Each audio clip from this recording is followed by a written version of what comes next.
ॐ वेदाहमेतं पुरुषं महान्तं आदित्यवर्णं तमसः परस्तात् तमेव विदित्वा मृत्युमेति नान्यपन्था विद्यते यनाय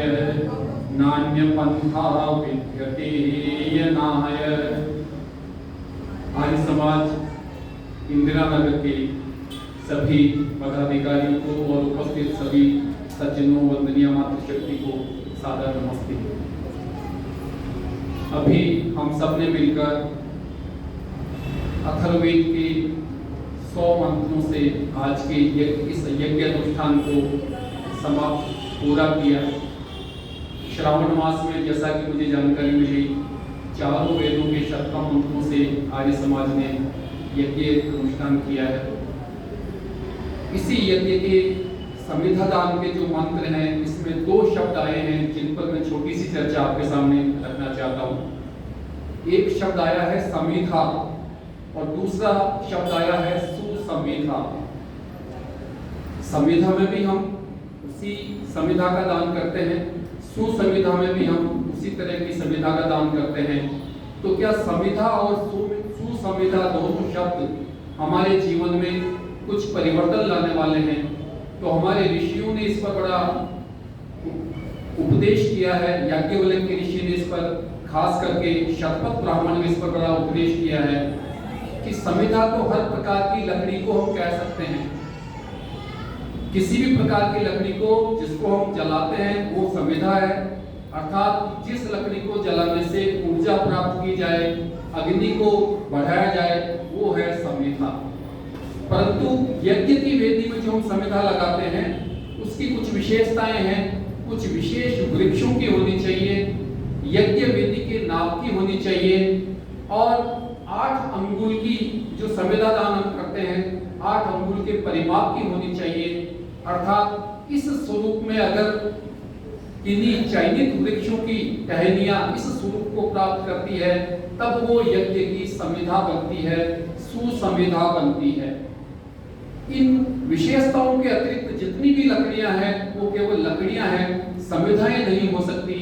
ठीक इसी प्रकार याज्ञवल्क्य ऋषि कहते हैं कि हम मनुष्यों ने जन्म तो लिया है और पशुओं में हमारे अंदर बहुत सारी समानताएं भी हैं। अर्थात आहार निद्रा भय मैथुनश्च सामान्य वेदात पशु भी नारायणम धर्मो ही तेषाम अधिको विशेष है तदेव ही ना पशु भी समाना। अर्थात हम अगर केवल यही क्रियाएं करते हैं कि भोजन करने में, आहार लेने में, नींद निकालने में और हमारे से सबल और हमारे से अधिक बलवान व्यक्तियों से भयग्रस्त होने में और संतानोत्पत्ति करने में, ये सारे कार्य तो पशु भी करते हैं। अर्थात ये सब करने वाले उन सब वृक्षों की टहनियों के समान हैं जो यज्ञ की समिधा बनने की योग्यता प्राप्त नहीं करते। तो यज्ञ में उपयोग लेने वाली समिधाएं बनने के लिए जो सुसमिधा बनती है वो हमें संदेश देती है कि जब मनुष्य के जीवन में व्रत धारण होता है, जब मनुष्य पंच महायज्ञ करने का व्रत लेता है, जब मनुष्य तप द्वारा अपने कर्तव्यों को वेद की आज्ञा के अनुसार करने का प्रयास करता है और जब मनुष्य दीक्षित होता है अर्थात वेद के विद्वानों की संगति में बैठकर वेद की आज्ञाओं को समझने का प्रयास करता है, ऐसे आर्य समाज इंदिरा नगर के जो सत्संग आयोजित होते हैं, इन सत्संगों में आकर अपने जीवन को अध्यात्म की ओर प्रेरित करता है।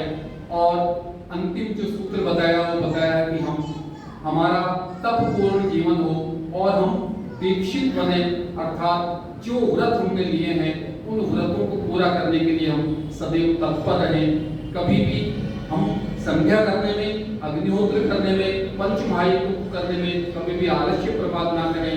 और इस प्रकार के व्रत हम धारण करते हैं तो व्रतेन दीक्षा आपनोति, हम दीक्षित होते हैं और इस प्रकार इस गति को, इस पथ पर चलते हुए, श्रेय पथ पर चलते हुए हम सत्य को साक्षात्कार करने में समर्थ होते हैं।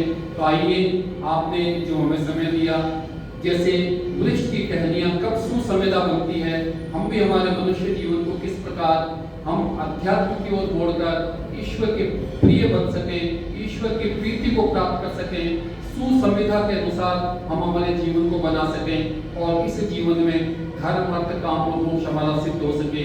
आप सभी ने मेरी बात को ध्यान से सुना। आपका बहुत बहुत धन्यवाद।